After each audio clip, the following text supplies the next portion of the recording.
Hi guys. Today we are talking about 1C, selecting instructional outcomes. Okay, this is something that your administrator might not be assessing in the observation, but I want to let you know why, and I also want to let you know how to hit that so that you are targeting it in your lesson, right? If you wrote a good lesson, right?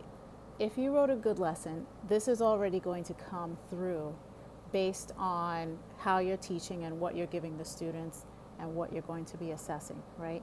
So when administration comes into a classroom, they're going to be looking for that straight line, right? Your teaching point, what are the instructional outcomes that you selected that you are looking to see, right? The materials that you gave the students, how you're conferencing, the questions that you're asking, what you're assessing, and making sure that that is directly aligned with your teaching point, the curriculum, and that it makes sense, that it's clear, right? So, selecting instructional outcomes, what does that mean? That means that you have decided what it is you want out of that lesson per child, right? So the work should be differentiated, right?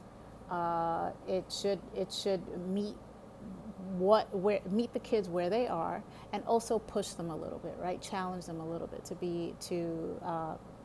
think a little bit, give them a little bit of struggle, right? So what is the instructional outcome that you decided it is going to be what you want out of that lesson, right? The curriculum might not tell you that. The curriculum is going to give you a one size fits all, right? So you're going to teach this, and by the end of this lesson, here's your worksheet or whatever the task is. This is what you should have, right? So it may not always be clear on what you should have. And it's definitely not going to be as differentiated as you need it to be, especially for the kids in front of you, because the curriculum textbook is not made for any specific population, right? It's a one size fits all. So when administration comes in, they're going to be looking at your teaching point, and they're going to be looking to see, oh, I wonder how this teacher decided what instructional outcome she wants out of this lesson, right? So what are you selecting for that? You're going to have differentiated tasks. You're going to have your tier one for everybody, for whole class. And then you're going to break that down further for what the kids need, right? And that could look different for a few students, you know?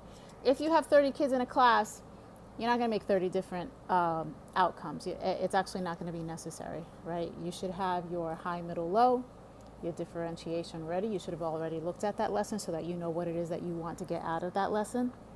And you're also going to be looking for how is it aligned with the curriculum? Is it clear?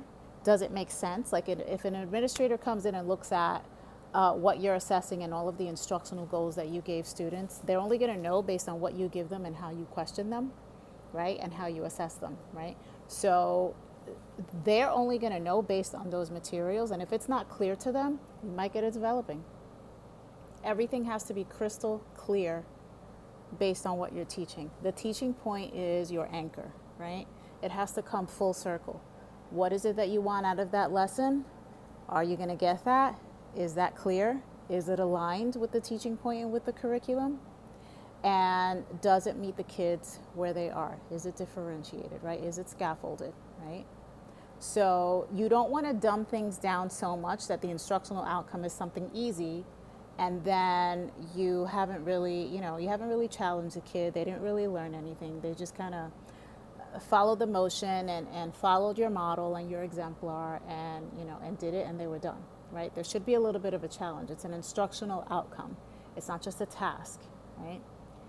So pushing further, if you are conferencing with your students, remember, if you are done with the lesson, 15 minutes, 20 max, make sure that you are conferencing while your kids are working. Never ever go back to your desk and get on your phone or start cleaning. Don't pick up a broom. Don't start wiping down desks. No, no, no, no, no, no, no. When kids are working, you are conferencing. Point blank, end of story. That's it. You are conferencing. Anything else is extra that you are doing when the kids are not there. Okay? That's your prep time. That's if you come in early, if you stay after school. That's what you're doing then. But when the kids are in the room, you are a teacher. End of story. You're not doing anything else. You are teaching. So you pull your kids. Instructional outcome could also be the thing that you gave Johnny, Bobby, and Mary the last time that you conference with them, right? So they know that you're meeting with them every Monday. So now when Monday comes, okay, so I gave you this thing that you were going to work on, right? And I gave you something to work on it with, right? Show me what you've done. And you know what you're trying to get out of that. That's your instructional outcome. And whatever you gave them, that is what you selected to get that instructional outcome, okay? So that's your 1C, selecting instructional outcomes. So why might that not be included in an observation, specifically 1C, right? Because it's already built into 1E, designing coherent curriculum. Whatever you are giving the kids to assess or to do or to practice, right? The materials that you selected for that lesson, right?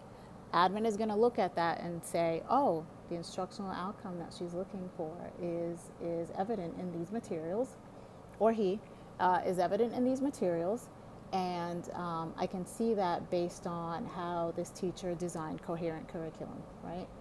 So is it coherent? Does it make sense? Is it aligned with the curriculum? Does it match the teaching point, right? And are you assessing it in the end, right? Full circle, done, right?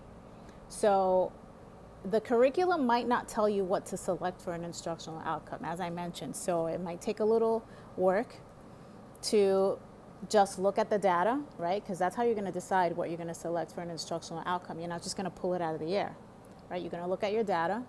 You're going to see, okay, what do Bobby, Johnny, and Mary need?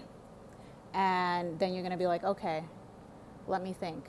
What I'm looking for Johnny to get at the end of this lesson, the instructional outcome, is XYZ, whatever you decide based on that lesson, right? And then maybe tuck in whatever you're going to conference with if you happen to be meeting with that kid, right? What is the instructional outcome that you want? Let me see. I can do this. I can give him a little extra with this. I can give him some index cards with the vocabulary words to practice putting in a sentence. I want him to end up with the instructional outcome of knowing how to put this sentence together, right? That's what you want to see. So the materials that you're giving that kid, that's the selecting instructional outcomes, right? You're selecting instructional outcome. You want to know what he's going to come up with and what he's going to do, and you're going to assess that, and you've selected exactly the materials that he needs so that you get the right outcome. That's 1C. So that's already built into 1E, right? So you're going to have all of your materials out. Administration is going to see all of that. They're going to know that you selected the right materials if it's aligned with the teaching point in the curriculum. And they're going to listen in on your questioning, right? How do they know what you're assessing? Because they're listening and they're looking, right? And they're taking their notes, right? They might come in and type. They might come in and write up their notes. They might stand next to you. They might ask kids, right? So make sure that your kids know what they're working on and what the expected outcome is. If they don't know what they're working on and why, that's going to be a problem. That might be developing, right? So if you haven't selected what you want as an instructional outcome, regardless of whether or not you're being observed on it, it's going to come through in your teaching. It's going to come through in 1E, okay? Designing coherent curriculum. Because 1E it encompasses the whole thing, right? If you have designed coherent curriculum, you're going to have the right materials, you're going to have the right teaching point, you're going to be assessing the right thing and asking the right questions that go right back to that teaching point. Full circle, okay? All right, that's it, short and sweet. I'm going to come back with, I think, 1D. I think that's the last one. No, I think there's 1F also.